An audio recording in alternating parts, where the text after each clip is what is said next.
Hoy vamos a continuar con el tema de las pruebas de caja negra.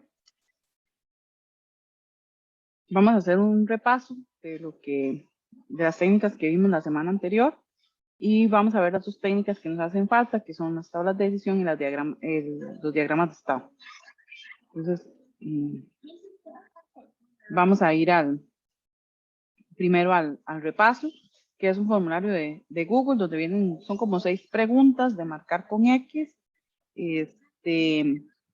Creo que podríamos tomarnos unos 15, 20 minutos para resolverlo y después venimos para ver las respuestas. La idea es que trabajen de forma individual. Ya les paso el link del formulario.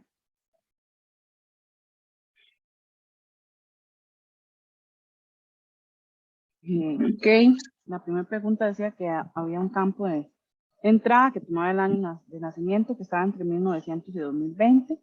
Los valores límite para probar ese campo, ¿cuáles eran? ¿Verdad?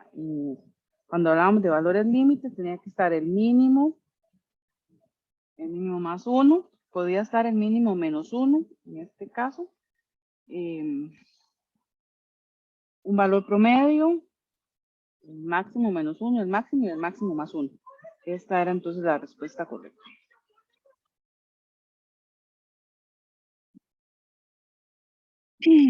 ¿Cuál de las siguientes era la mejor colección de clases de equivalencia para el siguiente problema? Pagar con tarjetas de crédito solo va a ser posible con Visa, Mastercard y American Express. Recuerden que para las clases de equivalencia, yo identificaba clases válidas y clases inválidas. Tengo 3 clases válidas, Visa, Mastercard y American Express. Y necesitaba probar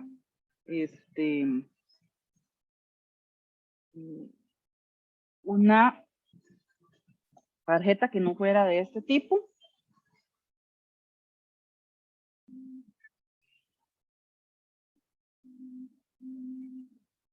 Entonces, esta era la mejor respuesta, ¿verdad? Visa, Mastercard, American Express, creo Batic y además sin tarjeta.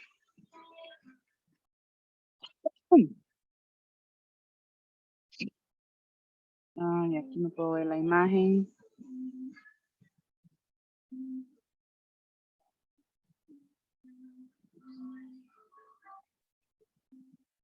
Dice que una compañía que ofrece pólizas de seguro, de casa, tiene varias opciones de política. Ellos dependen de los factores que se muestran en esta imagen. Teníamos 3 variables. Tipo de mueble tiene 4 opciones. Material 4 opciones. Y localización también 4 opciones. Recuerden que la forma de calcularlo era 4 por 4 por 4.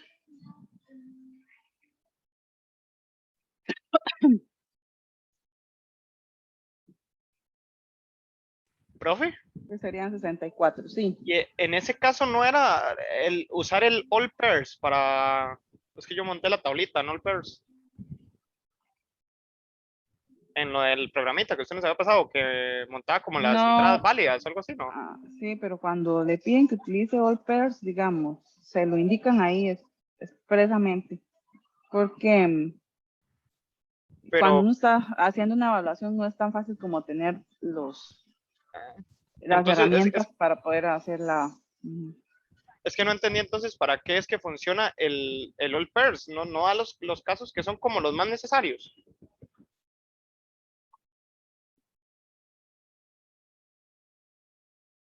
Sí, pero es que en la pregunta no indica que trabaje con esa técnica. Lo que pasa es que all pairs, ¿cómo se necesita la herramienta para poder generar los casos de prueba? Generalmente en las evaluaciones, digamos, y en las preguntas, se indica expresamente, ¿verdad? Que quiero que lo calcule con eso, porque cuando tengo muchas entradas, no se puede calcular de forma manual. Entonces, se utilizan preguntas que tienen muy poquitas opciones para que usted lo pueda calcular de forma manual. Porque recuerde que si usted no tiene acceso a la herramienta, no lo puede calcular.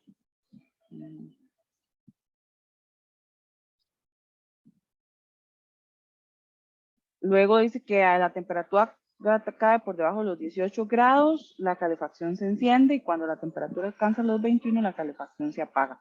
¿Cuáles valores de entrada de prueba cubrirían las particiones de equivalencia? Entonces, valor mínimo 18, el valor máximo 21. Entonces, necesito un valor que esté entre 18 y 21, uno menor que 18 y uno mayor que 21. No podía hacer este porque estos todos están dentro del rango de 18 y solo tengo menores, no tengo mayores. Aquí no tengo el valor menor. Y aquí, ¿verdad? Solo tengo extremos, no tengo el valor de entre 18 y 21.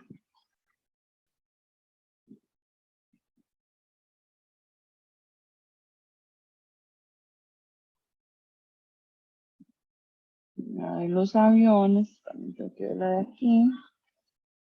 Dice que los aviones se clasifican de acuerdo con una serie de factores que afectan los procedimientos de control de tránsito aéreo y los procedimientos de manejo de aeropuertos.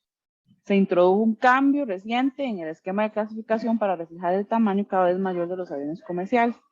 Se modificó un sistema de control del tráfico aéreo para reconocer un cambio en dos factores, el peso y la capacidad de pasajeros.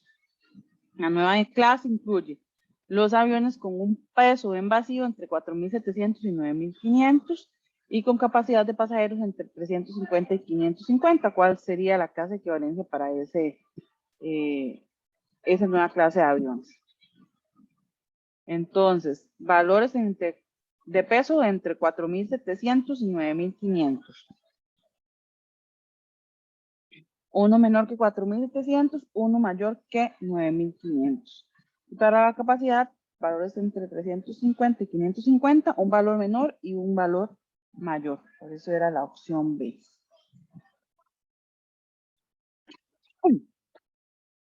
Y luego dice que se está probando un surtidor de gasolina que solamente acepta tarjetas de crédito y es no asistido. Una vez que la tarjeta de crédito es validada, el cliente ha elegido el grado de carga deseada y el surtidor está listo para enviar, el cliente puede cancelar la transacción y no deber nada. Sin embargo, una vez que el bombeo comienza, la gasolina será vendida en centésimas de galón, que sería 0.01. Eso era para la precisión. El surtidor continúa bombeando gasolina hasta que el usuario pare o se llegue a un máximo de 60 galones. Se utiliza la técnica de valores límite para identificar los valores de entrada. Entonces, recordemos que la posición es de 0.01. Entonces, esta primera opción no funciona porque aquí está en unidades de 1.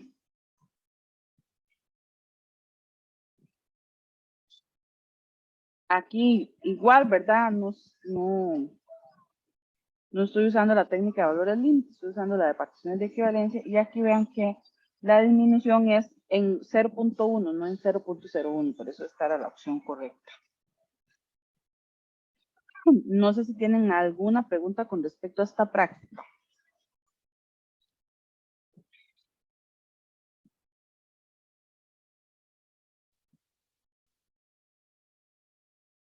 No, pero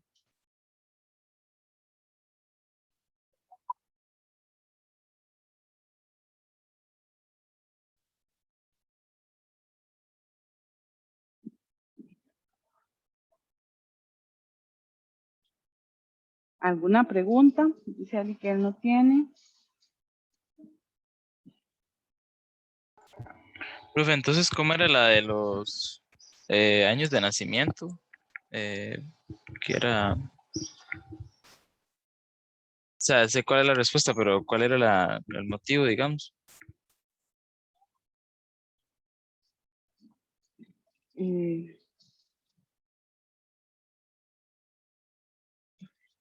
¿Sí? ¿Cuál era qué?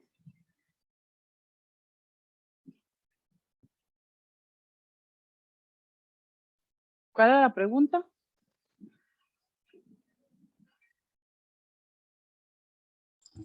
Sí, esa es, profe. Ajá, ¿cuál es la pregunta, Leandro? Que ¿por qué es digamos, por qué es la última opción? Porque en valores límites tengo que identificar el mínimo, mínimo más 1, promedio, máximo menos 1, máximo y máximo menos 1. En esta opción no están contemplados, en esta tampoco están contemplados. Y aquí no está el mínimo más 1. Ok, gracias.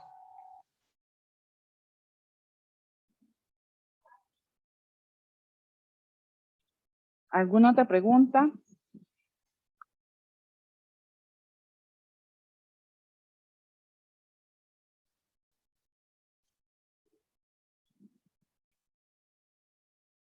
Ok.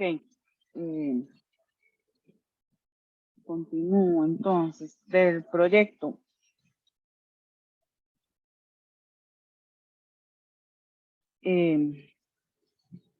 Este documento del proyecto está disponible desde la semana 1. Lo podían revisar. Lo que hice fue ajustes en las fechas de entrega. En las 2 primeras, en realidad, las fechas de entrega estaban bastante, digamos que holgadas, entonces las recorté un poquito. Este proyecto está dividido en etapas. Son 5 fases. La primera es como crear un plan del proyecto que ustedes van a ejecutar, que básicamente es en el que deben definir cuál es la aplicación que están utilizando, qué características tiene esa aplicación, qué requerimientos para que ustedes comprendan con la aplicación que van a trabajar. Entonces esa entrega quedó para de hoy en 15, que sería 14 de septiembre. A partir de ahí, la idea es que en el transcurso de esta semana y inicios de la próxima, ustedes se puedan reunir con las respectivas contrapartes y entonces es muy probable que la próxima semana tengamos como una pequeña sesión de trabajo en clase para que ustedes aclaren dudas y puedan definir algunas cosas del proyecto. Luego está la fase de planeación, en la que ustedes van a definir cuáles son los tipos de prueba que van a realizar y además qué técnicas de prueba van a utilizar. Entonces ustedes van a decir, bueno, vamos a hacer pruebas de caja negra y la técnica que vamos a usar es All-Pairs. O vamos a hacer pruebas de caja blanca y la técnica que vamos a usar es X. Y así sucesivamente. Lo que se pide son 60 casos de prueba. Esto básicamente, recuerden que por lo que hemos estado viendo, 60 casos de prueba fácilmente salen de un formulario, entonces, para que lo contemplen, ¿verdad? En realidad son pocas. Y lo que se desarrolla básicamente es un plan de pruebas donde vienen esos 60 casos de prueba documentados y eso quedó para el 12 de octubre, que sería un mes después. Sí, Alison. Profe, no importa que la fecha de la entrega choque con el examen. Es que bueno, por lo menos lo que vi también el examen lo tenemos el 12 de octubre. Eso sí no me fijé, pero mañana lo puedo revisar y ver si es posible como hacer como el examen. Sí es probable que no lo movamos, pero entonces la fecha de entrega del plan de pruebas lo podríamos pasar para jueves o viernes de esa semana, quizás. Ok, perfecto, gracias.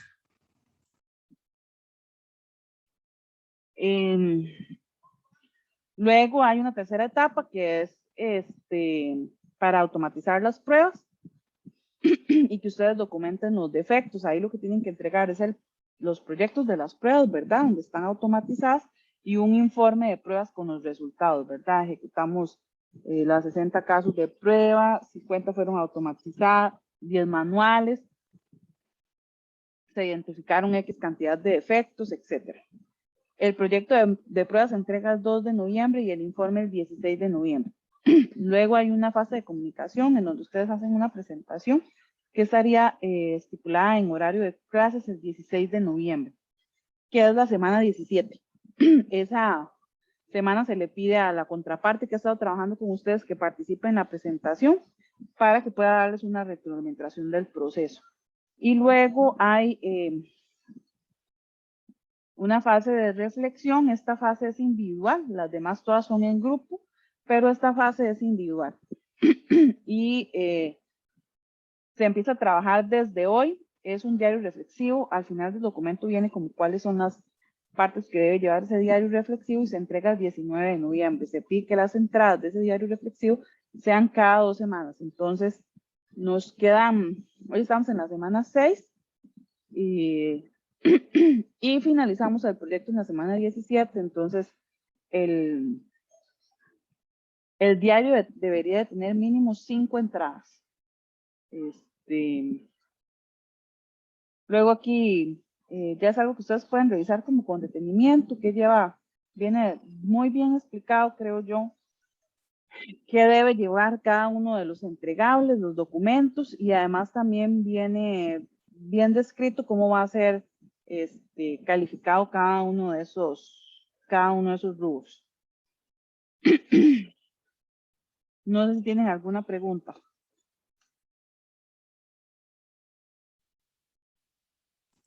Profe, creo que también el tercer entregable pega con un laboratorio. Ahí, por si acaso. Sí, con el laboratorio sí no hay problema, porque los laboratorios son en clase, digamos, no son asignados para que ustedes los hagan posterior, entonces eso sí no hay problema que choque con un... Profe, Sí. con respecto a las entrevistas, ¿se tiene que planificar antes con usted, o con o sea, las reuniones? Hay que planificarlas antes con usted para que usted asista también. Sí, la primera entrevista, a mí me gusta participar para que sea como un poco más formal el proceso de inicio y que, ¿verdad? Y que pueda haber, digamos, como un poco más de contexto de lo que puede suceder. Muchas de las empresas ya han participado en el proceso, entonces conocen cómo es el teje y maneje del proyecto, entonces es bastante más fácil, pero hay otras que es la primera vez que participan, entonces más que todo por eso me gusta participar. Básicamente los días que yo no puedo participar en las reuniones son martes en la tarde, que tengo clases con ustedes, ese no es problema porque ustedes tampoco podrían, miércoles en la mañana y jueves en la tarde, en los demás horarios pues tengo bastante flexibilidad. Entonces, martes en la mañana, martes en la tarde, perdón, miércoles en la mañana y jueves en la tarde, que son los días que tengo clases. A partir de ahí me puedo acomodar bastante bien para la reunión. La reunión es una reunión bastante rápida, máximo entre 40 minutos y 1 hora, porque básicamente es como presentarse, explicar cómo es el proceso, que ustedes conozcan un poco de cómo es la herramienta y que puedan coordinar cómo van a comunicarse, que definan como un horario de trabajo con ellos. Es algo bastante rápido. Y sí, en la medida de lo posible, me gustaría participar. Si no se pudiera, porque la idea es que empiecen a trabajar desde esta semana, pues entonces es mejor que hagan la reunión sin mí, porque no quiero que haya más retrasos, digamos, con el proyecto. Entonces, trataré de participar. Además, es que son muchos grupos, entonces eso me puede dificultar, ¿verdad? Choques de horarios y cosas, pero trataré en la medida de lo posible de poder acompañarlos. No sé si hay otra pregunta.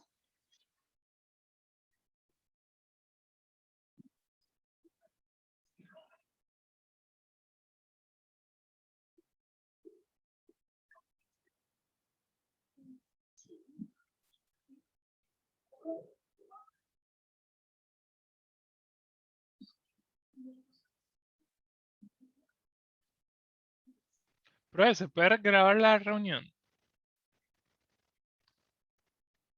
Si ellos lo permiten, sí. Ok.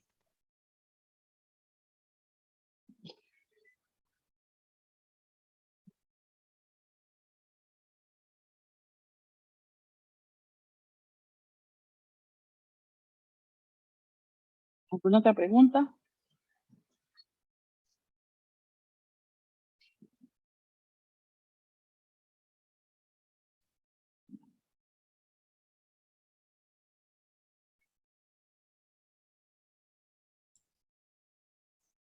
Profe, digamos, y el software que usaríamos sería, digamos, el all pairs, digamos,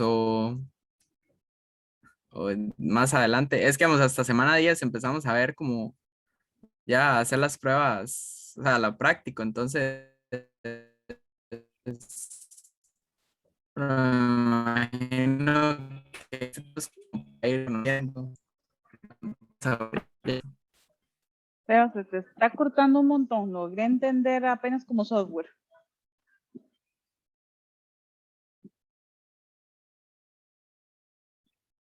A ver si logré captar como la idea.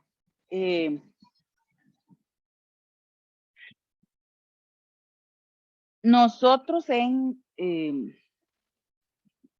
el curso vamos a ver automatización de pruebas. Vamos a trabajar con Angular para lo que es el tema de automatización. En Angular vamos a trabajar pruebas unitarias, pruebas de integración y pruebas de caja negra funcionales. Con Angular uno puede combinar algunas librerías que son las que permiten el tema de automatización. Por ejemplo, Karma, que es para pruebas unitarias y pruebas de integración. Selenium, que es para pruebas de caja negra funcionales. Y también vamos a utilizar una herramienta que se llama JMeter, que es para pruebas de rendimiento.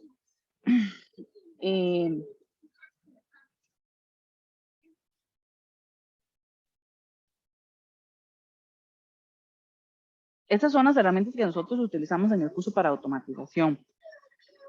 Depende mucho del software, de las características del software que ustedes vayan a trabajar, qué tipo de pruebas se puedan hacer y qué herramientas se puedan utilizar, ¿verdad? Porque hay ciertas dependencias.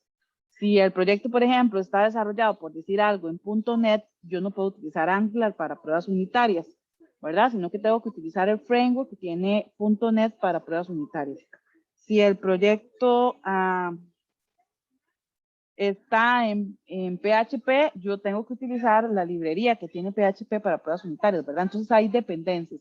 No necesariamente las herramientas que nosotros veamos en el curso son las que a ustedes les van a funcionar para automatizar. Eso tampoco es un impedimento, porque en realidad el tema de la automatización está bastante estandarizado. Entonces, si yo aprendo a hacer pruebas unitarias en Java, es muy fácil poder hacer pruebas unitarias en otro lenguaje de programación. O si aprendo a hacer pruebas en Angular, es muy fácil pasarme para Java o pasarme para PHP, etcétera. Entonces, digamos, recuerden que aquí lo que nosotros vemos es como una base de cómo es el proceso y después yo lo que hago es replicarlo en otro lenguaje. Entonces, eso sí, hay que tenerlo claro, que puede ser que todas las herramientas que nosotros veamos en el curso les funcione, a como puede ser que solo le funcione una o dos. Y lo otro es que sí, el proceso de automatización lo empezamos a ver hasta la semana 8, 9 por ahí. Y yo no puedo esperarme hasta la semana 8, 9 para dejarles el proyecto, porque si no, entonces no salimos. Por eso es que vamos como un poco abordando en el proceso, viendo los temas y ustedes automatizando y ese tipo de cosas. Por eso lo desarrollamos así. Tiene sus limitaciones y tiene sus ventajas, ¿verdad? Entonces, hay que irnos adaptando en el camino, en el proceso. Así lo he desarrollado todos los semestres y no son tantos los problemas que aparecen para poder automatizar. Nos hemos acomodado bastante bien. No sé, Seba, si te respondí.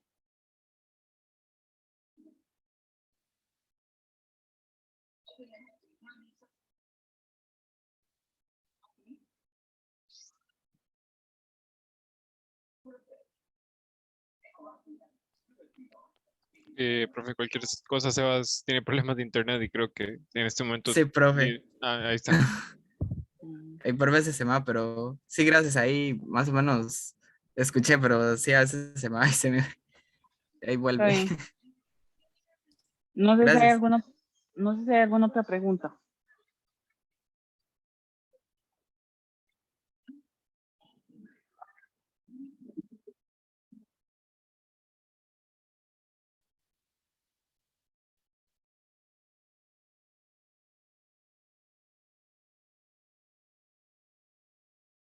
Listo, entonces cierro el capítulo del proyecto.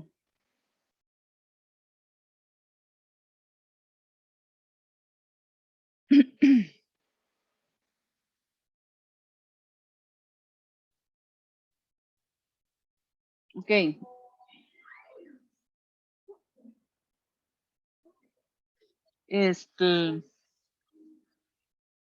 Recuerden que estábamos viendo los niveles y los tipos de pruebas. Teníamos 5 niveles. Las pruebas unitarias.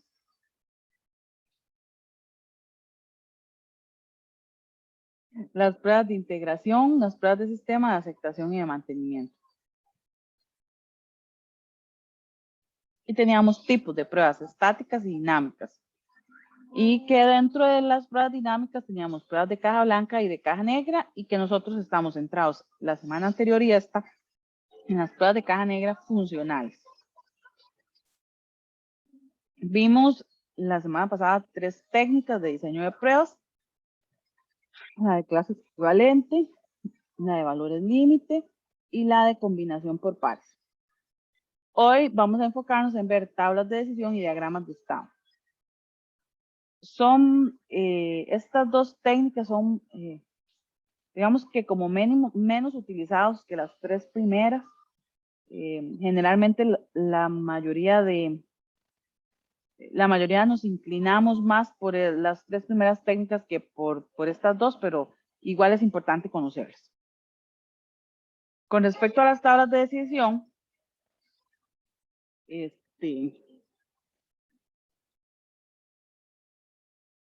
repito que es una técnica que se emplea para construir casos de prueba sin conocer cuál es la estructura interna del programa, ¿verdad? No tengo acceso al código fuente.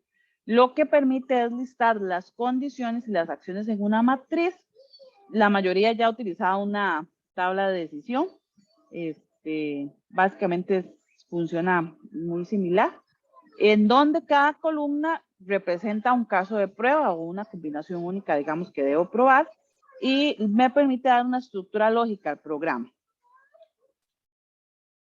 ¿Qué elementos tendría entonces la tabla de decisión?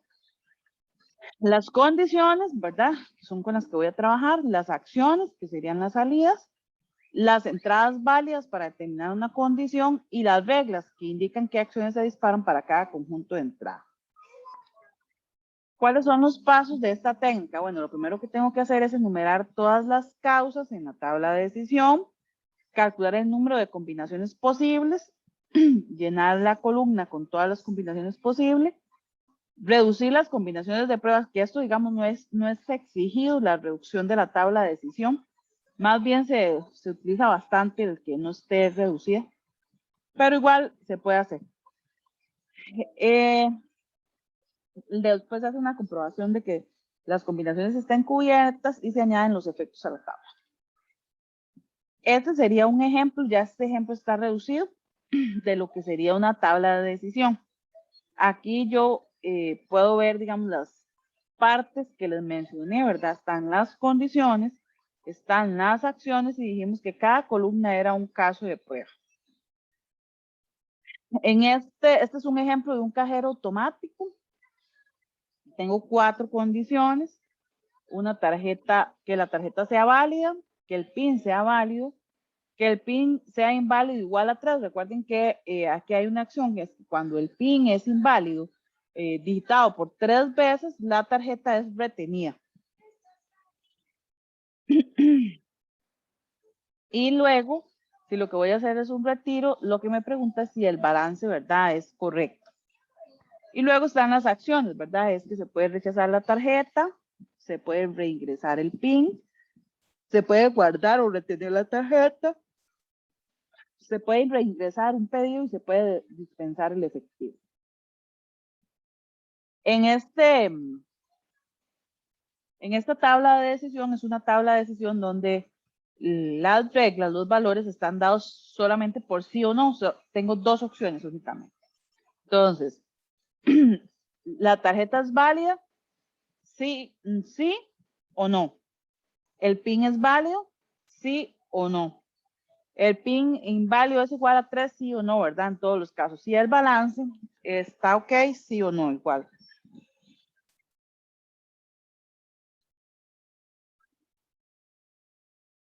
Estas rayitas lo que me dicen es que no importa cuál sea la entrada, sí o no, siempre voy a obtener la misma salida. Como les digo, es porque la tabla ya está reducida.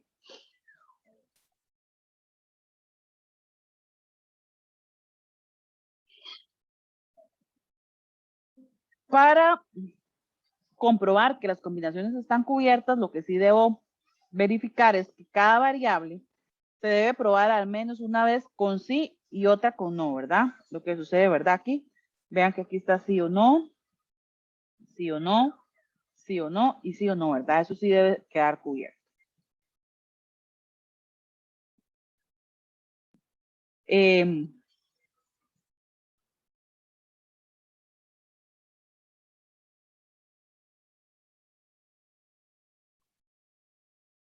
Recordemos entonces que cada columna era un caso de prueba. Aquí yo tengo 5 casos de prueba. El caso de prueba número 1 sería probar con una tarjeta que no sea válida. No importa el PIN, si el PIN es válido, si el PIN es inválido 3 veces o el balance, ¿verdad? Porque en el momento en el que inserte una tarjeta inválida, la tarjeta es rechazada. El segundo caso de prueba es que la tarjeta sea válido, pero el PIN no sea válido. Entonces, lo que hace es que me pide reingresar el PIN, ¿verdad? Así sucesivamente. Cada columna es un caso de prueba. Podemos tener tablas de decisión que son más complejas y yo puedo hacer combinaciones de, recuerden que eso lo hacíamos en All Pairs también, o con valores límite, puedo tener combinaciones de técnicas. Por ejemplo, yo puedo combinar una tabla de decisión con valores límite. Dice que hay departamentos de policía que cuentan con computadoras de mano que aceptan tarjetas de crédito para las infracciones de conducción. Una tabla de decisiones podría ser utilizada para diseñar y probar este sistema. Las condiciones que determinan las acciones a tomar se muestran en la tabla siguiente de decisión. Vean que aquí esta tabla también está reducida. Tengo las condiciones y tengo las acciones. Tengo 5 condiciones. Que la licencia esté ok, que haya una orden de arresto, que el registro esté ok, que el vehículo esté ok y lo del exceso de velocidad. Las acciones es un arresto, un tiquete de infracción, advertencia o multa. Y vean que aquí es donde estoy combinando con valores límite. Si el exceso de velocidad está entre 1 y 10, ¿verdad? Entonces se me hace una advertencia y no se multa, ¿verdad? Solamente hay una advertencia. Pero si el exceso de velocidad está entre 11 y 20, se multa, ¿verdad? Con 75, con un 75%, digamos. O $75. Entre 21 y 25, 150 y mayor que 25, 250. Además, se genera una orden de arresto. ¿Verdad? Entonces, aquí es donde estoy combinando con valores límites, solo para que vieran que ese tipo de cosas se pueden hacer. De nuevo, como la tabla está reducida, recuerden que lo que probamos es sí o no, igual que lo que sucede aquí. Aquí está exceso de velocidad si tiene otras posibles entradas, no solamente sí o no.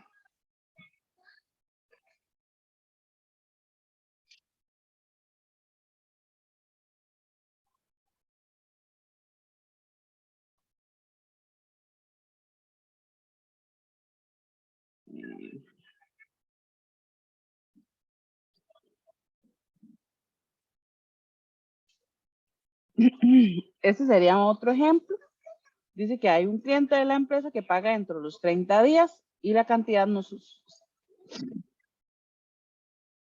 y si la cantidad no supera los top, se factura con descuento y se envía la mercadería solicitada. Sin embargo, si el pago se hiciera después de los 30 días, se facturaría sin descuento, remitiendo la mercadería. Las mismas acciones se emprenden si se tratara de un cliente nuevo. Hacer lo mismo, cualquiera sea el plazo de pago. Si no existe cantidad suficiente en stock y se tratara de un cliente de la empresa que paga entre los 30 días, se factura con descuento, realizando la entrega de la cantidad en stock y se deja pendiente el resto del pedido. Si el cliente fuera nuevo, no se practica descuento alguno. Y en caso de que el pago no se efectuara entre los 30 días, cualquiera que sea el tipo de cliente, se procedería de esta última manera, no se le practica descuento. Si un cliente que compra por primera vez solicita una cantidad mayor de mercadería que la de stock, cualquiera que sea el plazo de pago, no se le practicará descuento alguno, se le remite la cantidad en stock y se le deja pendiente la diferencia. En este problema, entonces, lo que yo tengo que identificar es qué cosas son condiciones y qué cosas son acciones. ¿Qué creen ustedes ahí que son acciones? Condiciones, perdón.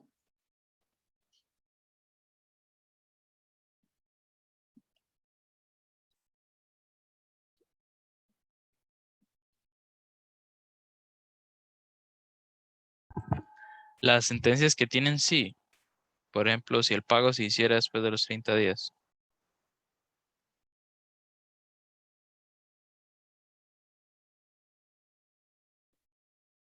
Si paga dentro de los 30 días es una condición, ¿correcto?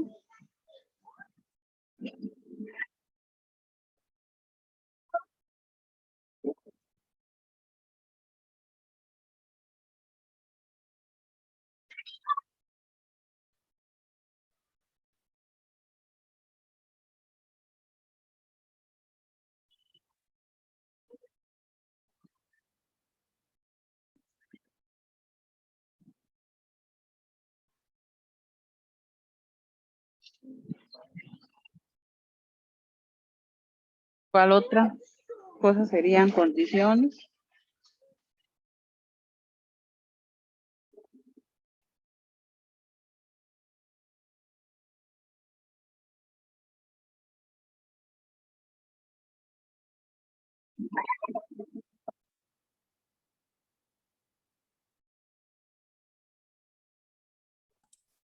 Profe, una condición, bueno, es esa que usted antes subrayó, con la cantidad no supera el stock. Vamos, tendría... Con lo de la cantidad en stock, correcto, eso también sería condición.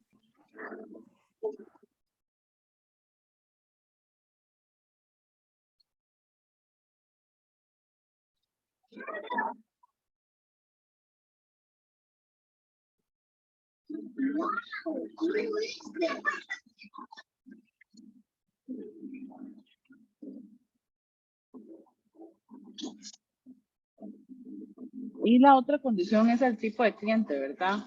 Porque el descuento solo se aplica, ¿verdad?, a los clientes de la empresa.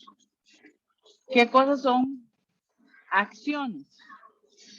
Bueno, que se factura con descuento, se envía la mercadería,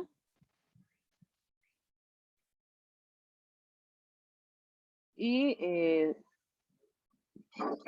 ¿verdad?, que se deja pendiente la diferencia del pedido. Esas cosas son acciones.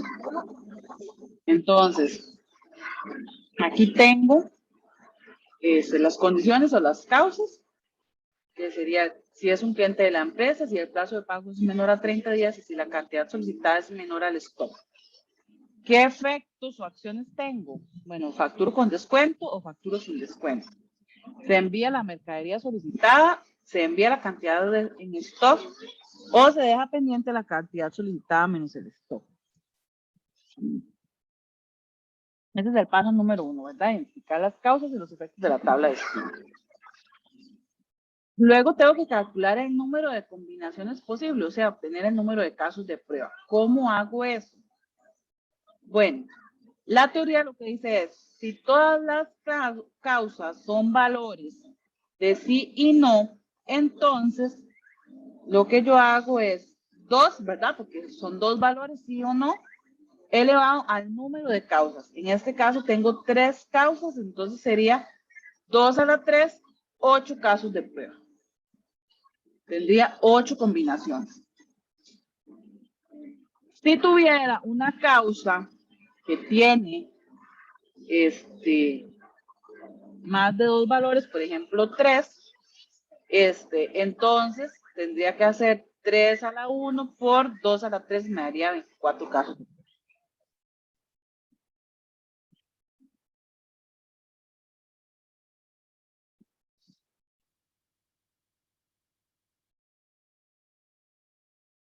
Entonces, esa es la forma de obtener el número de casos de prueba. Para este caso tendría 8.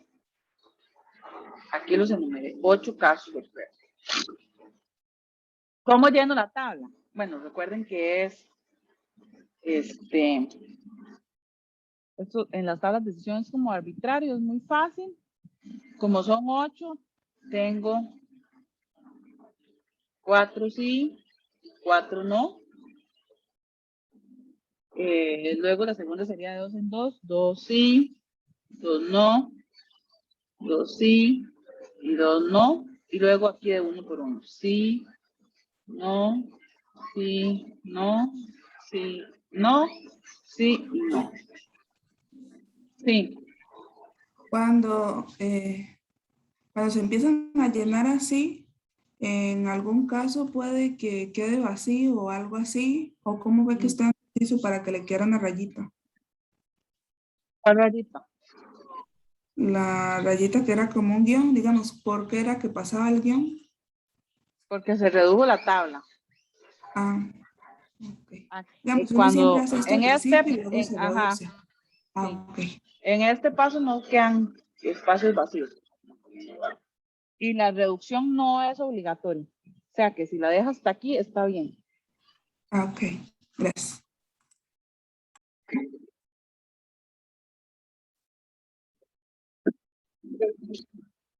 Si tuviera 16 casos de prueba, entonces tendría 8 sí, 8 no, luego 8, 4, 4, 4, 4, ¿verdad? Y así sucesivamente.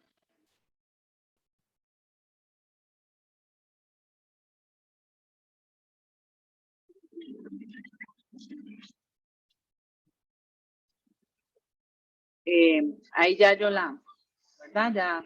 Ya la llené en el paso anterior. Y luego entonces lo que hacemos es verificar cuál es el efecto. Vean que en este caso las 3 causas están en sí. Es un cliente de la empresa, sí. Paga en un plazo menor a 30 días, sí. Y la cantidad solicitada es menor al stock, sí. Entonces se factura con descuento y se envía la mercadería. Si es un cliente de la empresa, pero el plazo de pago no es menor a 30 días, entonces se factura sin descuento y se envía la mercadería solicitada. Si no es cliente de la empresa, el plazo de pago no es menor a 30 días y la cantidad solicitada, entonces se factura sin descuento y igual se envía la mercadería solicitada.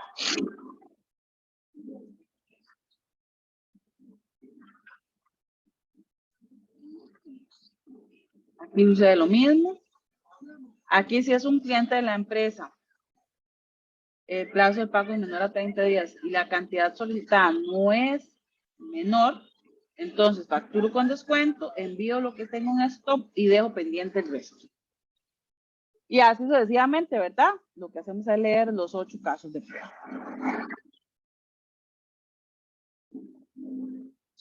¿Alguna pregunta hasta aquí?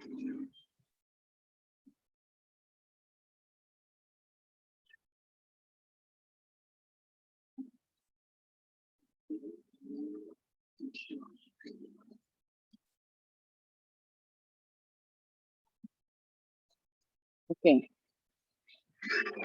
Vamos a hacer algunos ejercicios. Dice que vamos a determinar el importe facturado a los clientes de unos grandes almacenes según nuestros criterios. Si paga con tarjeta oro, va a tener un 15% de descuento. Si paga con tarjeta club, un 5%. Y si la tarjeta oro club es modalidad joven, entonces va a tener un 5% de descuento. Y que los descuentos son acumulables, o sea que yo puedo obtener el 15% y el 5%. ¿Cuáles entonces serían las causas o las condiciones?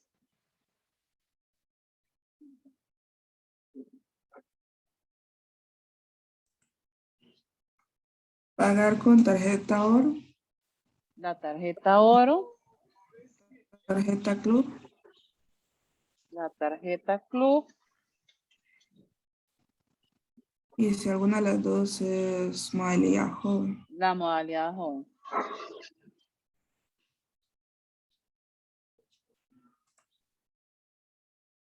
¿Y cuáles serían entonces los efectos?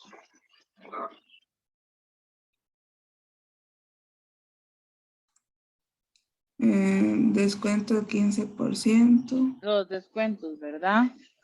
15% de descuento, 5%.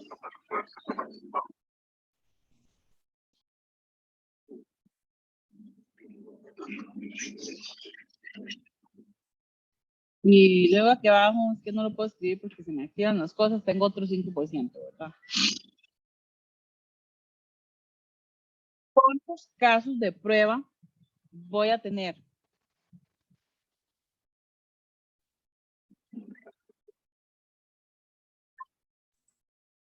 Igual se contestan con sí o no, ¿verdad?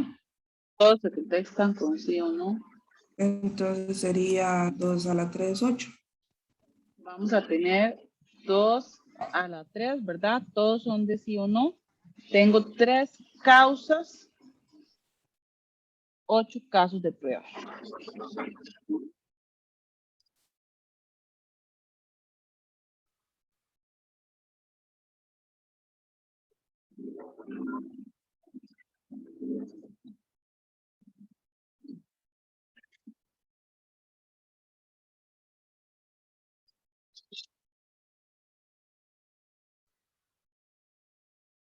Entonces recordemos, sí, 4 sí, ¿verdad? Voy a tener aquí.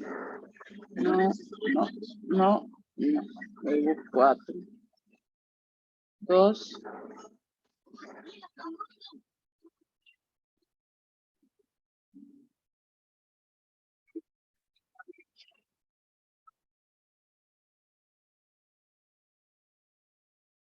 Ok, vamos a ver entonces las salidas.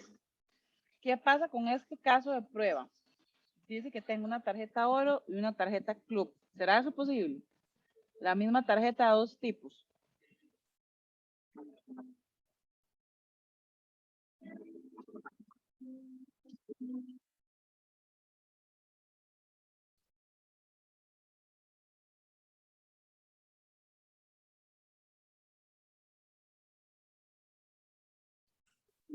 ¿Qué me dicen? Tal vez sí es posible que tenga las dos, pero va a pagar con una. No sé. Ajá, pero aquí estamos diciendo una misma tarjeta, no puede ser, ¿verdad? De los 2 tipos. Entonces este sería un caso de prueba inválido. Ujú. Sí, bebé, sí. Por escrito este 5% aquí. ¿Verdad? Y este caso de prueba también sería inválido porque, ¿verdad? Sigo teniendo 2 sí. Ok, el tercer caso de prueba dice que es una tarjeta de oro y modalidad joven.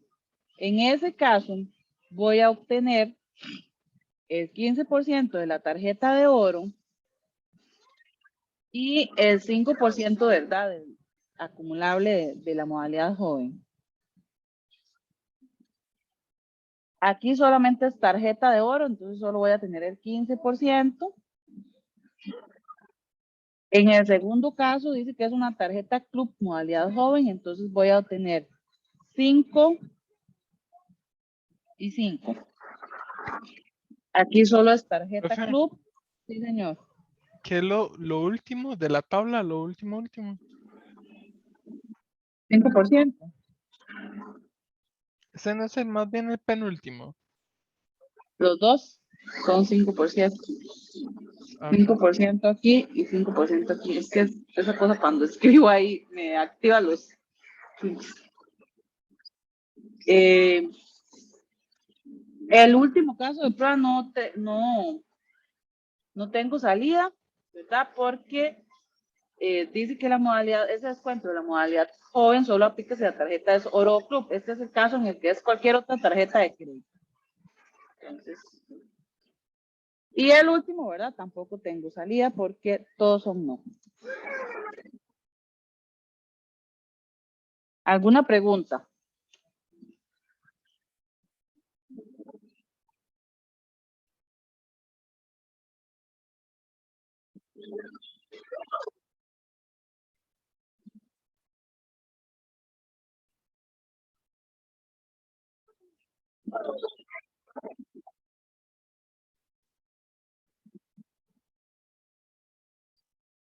Preguntas.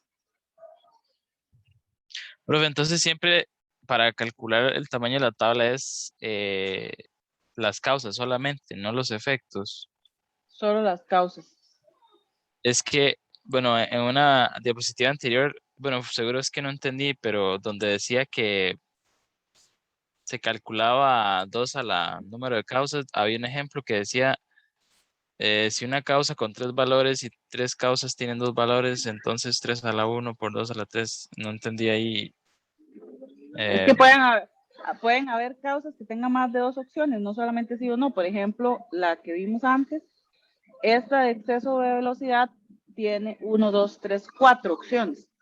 Ok, Entonces aquí yo tendría que hacer 4 a la 1 por estas las demás 2 a la 4.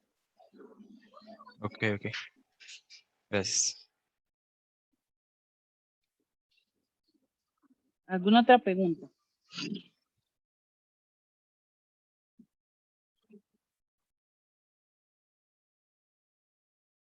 Ok, listo. Entonces vamos a ir al receso. Venimos a ver la técnica de diagramas de estado, que es la que nos hace falta, y luego hacemos una práctica y cerraremos con eso la clase de hoy. Entonces puede ser 20 minutos, tengo la 1:50, regresaremos a las 2:10.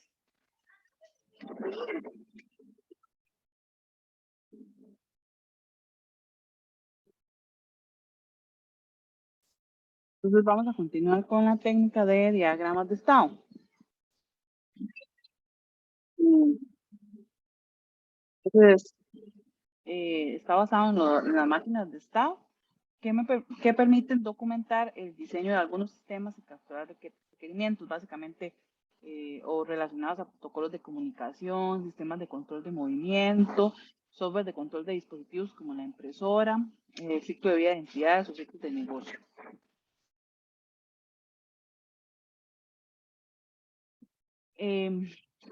Las máquinas de estado se componen de los estados, las transiciones, los eventos y las acciones. Describen el ciclo de vida de un sistema o de un objeto de un sistema. Y me permiten documentar los eventos que son procesados por ese sistema, así como las respuestas a dichos eventos. Entonces, yo tengo un estado A, se genera un evento o una acción y paso a un estado B. Por ejemplo, para hacer una reserva, se debe proporcionar la información de las ciudades, las fechas, las horas de salida y de destino. Hay un agente de reservas que utiliza esa información para hacer la reserva. En ese momento la reserva se encuentra en un estado de realizado. El sistema crea e inicia un temporizador. Si ese temporizador expira antes de que se pague la reserva, entonces la reserva es cancelada de forma automática por el sistema. Y también se puede cancelar esa reserva o tiquete de reserva antes de que pague, después de que pague y antes de que se imprima el tiquete, o después de que paga y después de que se imprima el tiquete. Entonces eso yo lo puedo identificar como diferentes estados, ¿verdad? Un estado de realizado, pagado por reservación, impreso, entregado, cancelado, ¿verdad? Y ahí voy. Este sería como el ciclo normal que seguiría el tiquete, ¿verdad? Realizado, pagado, se imprime, entonces es impreso y luego pasa a usado y entonces finaliza ese ciclo de estados. Luego dice que puede ser cancelado porque no pagó, ¿verdad? Entonces, eso lo hacía de forma automática el sistema. Puede ser cancelado por el cliente y decía que podía ser después de que realizó la reservación, después de que pagó o después de que se imprimió el tiquete. ¿Verdad? Entonces, ese sería como el diagrama de estados para ese proceso en particular.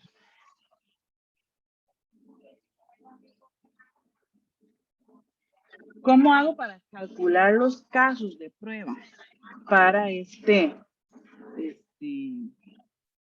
para ese diagrama de estados?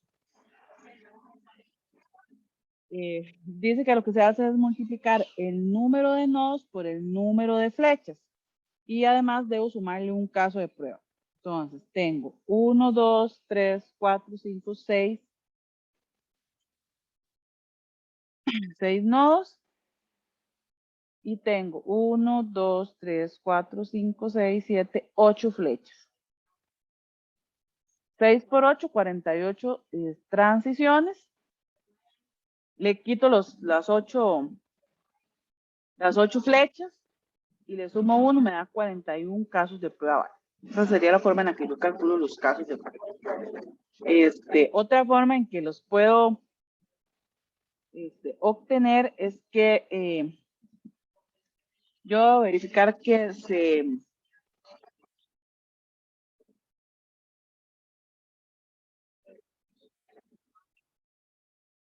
me fue la palabra, que se alcancen, digamos, todos los caminos, todas las combinaciones. Entonces, por ejemplo, yo podría tener un caso de prueba, el del flujo normal, ¿verdad? Que sigue este camino. Luego podría tener este otro camino. Luego podría seguir este otro camino de aquí. Luego este de aquí.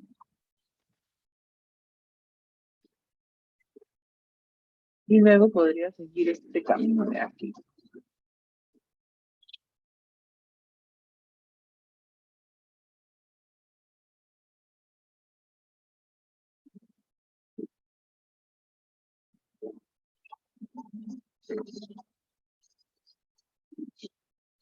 Entonces vean que tengo 1, 2, 3, 4, 5 casos de prueba, ¿verdad? Si lo que hago es como seguir todas las posibles leyes.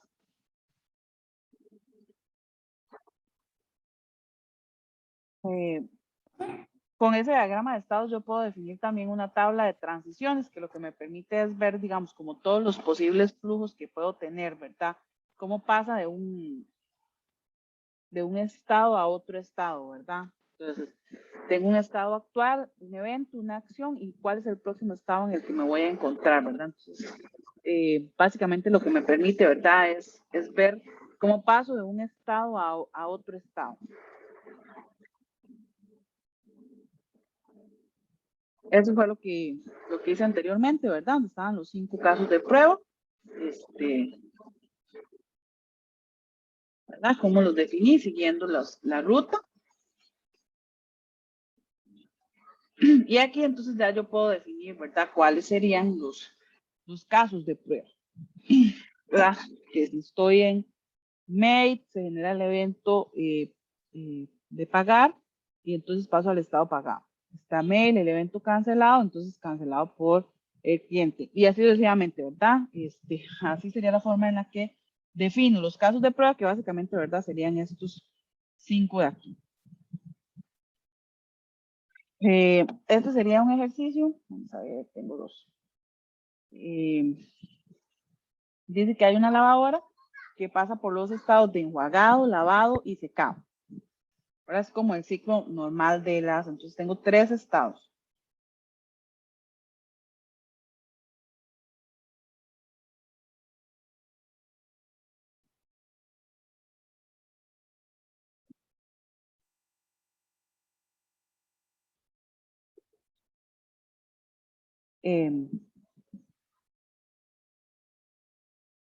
Aquí, ¿verdad? Casi siempre el ciclo inicia en lavar. Digamos que es como el flujo normal y vamos a imaginarnos que esta es una lavadora automática. Luego de lavar ella pasa a enjuagar y luego de enjuagar pasa a secar y ahí finaliza el ciclo. Dice que en cualquier momento se puede abrir la puerta de la lavadora y continúa en el estado en el que se encontraba. Entonces, si yo estaba lavando y abro la puerta, entonces regreso a lavar.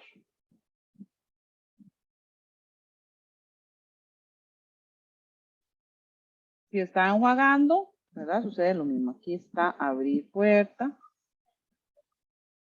y luego aquí también.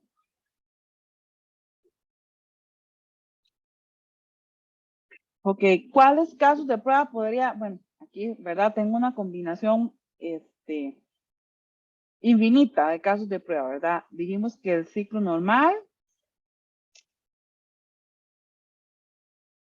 lavar, enjuagar, ese es como el primer caso de prueba.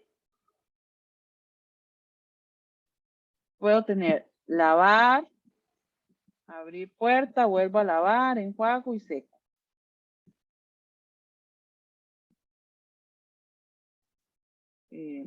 Igual lavo, enjuago, abro la puerta y seco.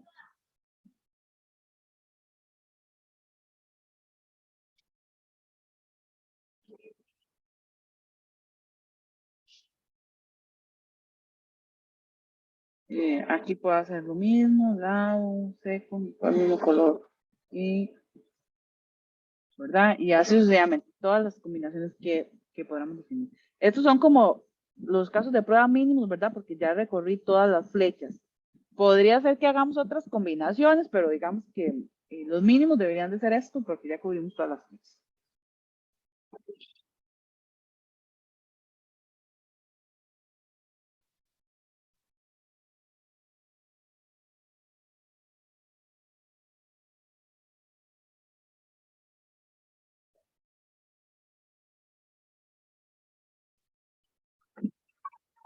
Este otro diagrama de estados es de un restaurante.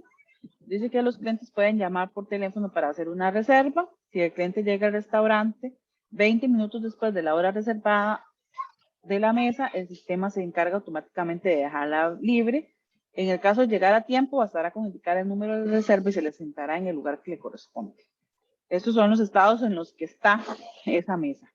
Libre, reservada, ocupada, pidiendo, en espera, servido, esperando cuenta y pagando.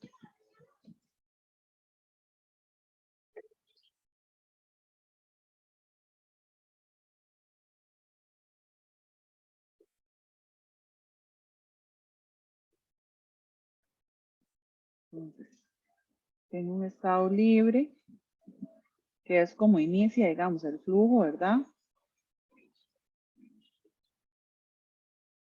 Luego está estado reservado.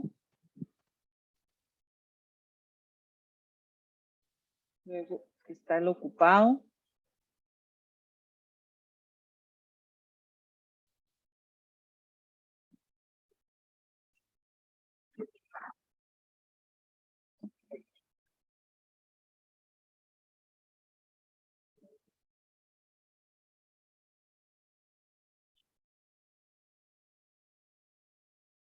El de pidiendo.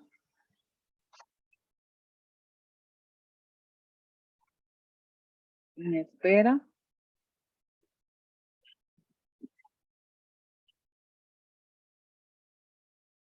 Servido. Cuenta.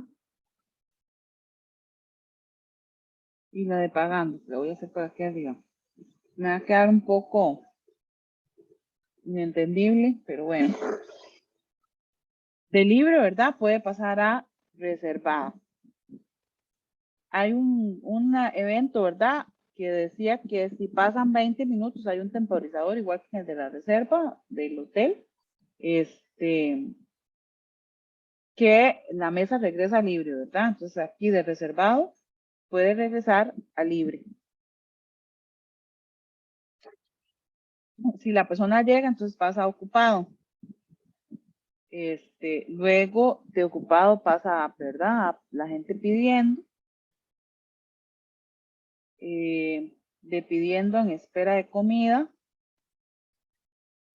luego a servido, luego de servido a cuenta y luego de cuenta a pagando. Digamos que esto sería como el flujo normal. Y en pagando, digamos, ahí finaliza.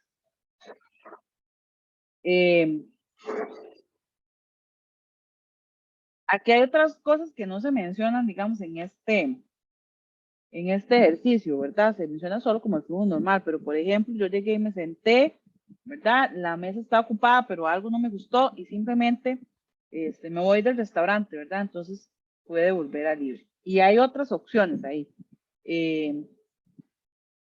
Ya pedí la comida, estoy en espera, pero duraron 2 horas, entonces también digo, no, están durando demasiado, simplemente me voy. Y otra vez queda en libre.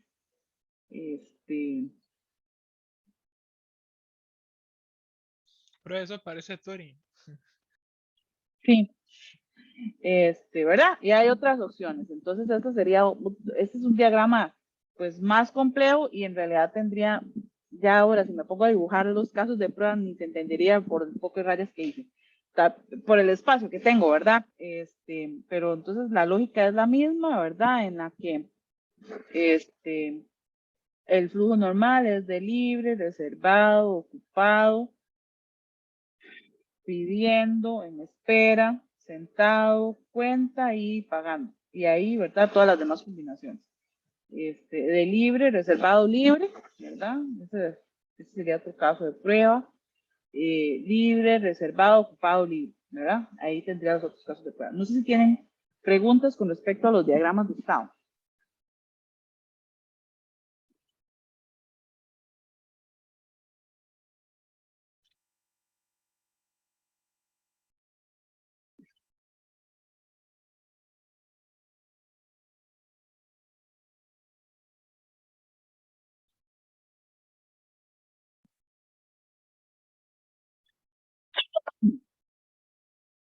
Preguntas. Ok. Si no hay preguntas, entonces vamos a resolver, es un formulario igual,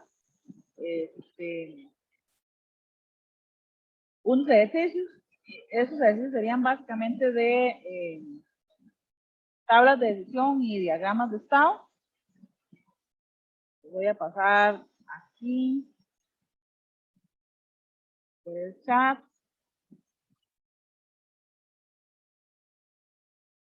Y también voy a pasar por WhatsApp. Este sí es de hacer diagramas y de hacer las tablas de decisión, entonces podemos dar un poquito más de tiempo. Igual, individual, son las 2:30, pienso que podría ser unos 40 minutos, entonces estaríamos revisando las 3:10.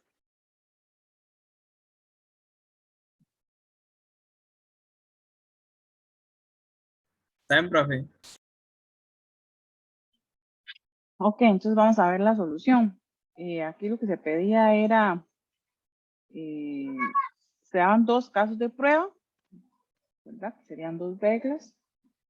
Y lo que se pedía, digamos, es cuál era la acción resultante, digamos, de esa regla. Entonces, la primera decía que tenía que ser miembro, o sea, podía ser la regla 1 y la 2, y que la habitación fuera silver.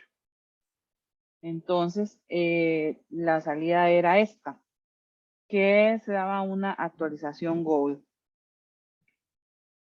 Solo había una opción que cumplía eso. La otra era que no era miembro del Citibank, entonces podría ser la regla 3 o la 4, con una habitación platino, entonces 4 no ofrece actualización, ¿verdad? Esa era.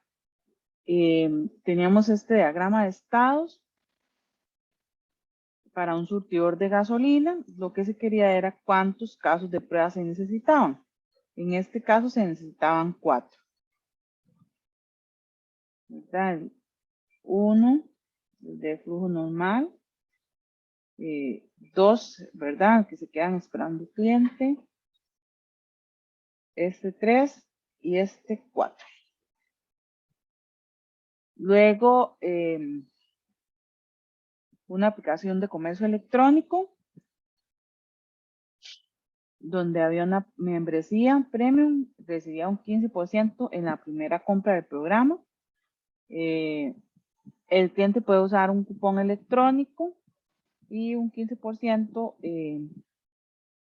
y que no puede usar simultáneamente. Y entonces lo que se pedía era una tabla de decisión. Aquí tengo la respuesta.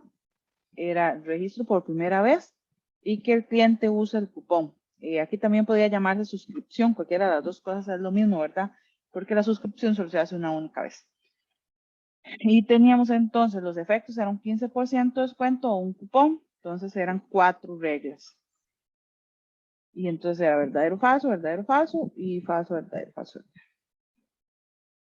Si se registraba por primera vez tenía un 15% de descuento y aquí cuando usaba el cupón, en los otros casos no había salida. Y en la última pregunta, de la nómina de empleados, dice que si el empleado era altamente productivo, tenía una nómina plus productiva. Si era encargado de grupo, una de plus encargado. Si cometía una infracción, se le eliminaba cualquier plus. Entonces, teníamos 3 causas: empleado altamente productivo, encargado o una infracción. Y teníamos un plus productivo y un plus encargado. Entonces era 2 a la 3, 8 casos de prueba. El primer caso de prueba era cuando cumplía las 3 cosas, entonces recuerden que perdía los pluses porque había cometido una infracción grave. En el segundo caso de prueba era altamente productivo y empleado encargado, entonces tenía los 2 pluses. Aquí, sí.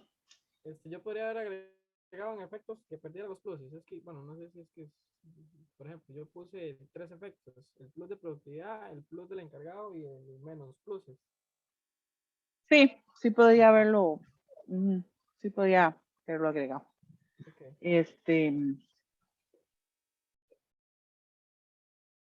En el tercer caso de prueba, como tenía una infracción, perdía los pluses, ¿verdad? En el cuarto caso de prueba solo tenía el plus de productividad.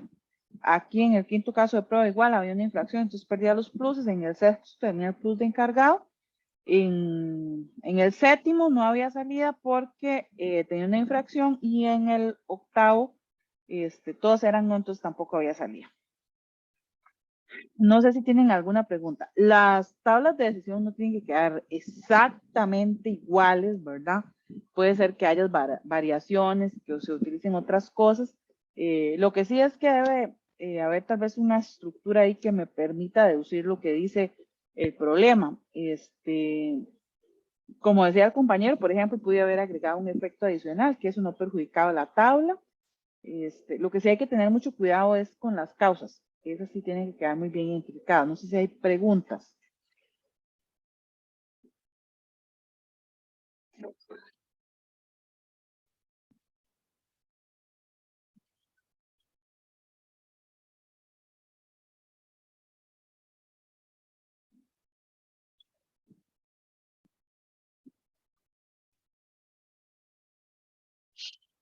Ok, si no hay preguntas, entonces terminaríamos aquí el tema de pruebas de caja negra funcionales.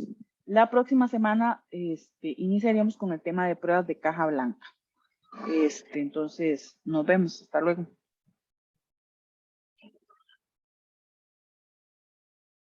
Bueno, profe. Hasta luego. Hasta luego, profe. Hasta luego, profe. Chao.